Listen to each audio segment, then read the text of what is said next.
Today we will see how we can block a user in the CRM system. First of all, I'll go to the Admissions tab here. If I want to block this user, I'll click on it.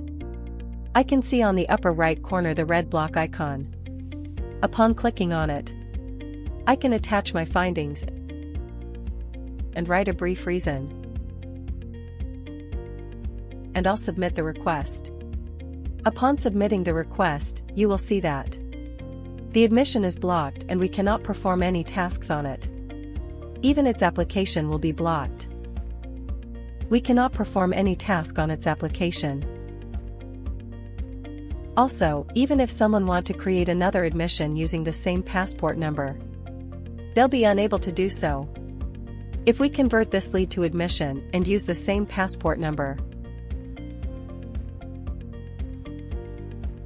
we'll see this error message that says that this passport number is blocked and we cannot proceed further with this application.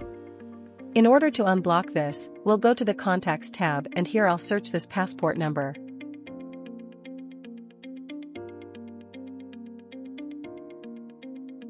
Here I'll see the blocked reason and attachments. Additional information shows blocked by whom, brand, region, and branch information, and when did they block it. In order to unlock this, I'll click on this green unblock icon. I'll attach my findings and write the reason why do I want to unblock it and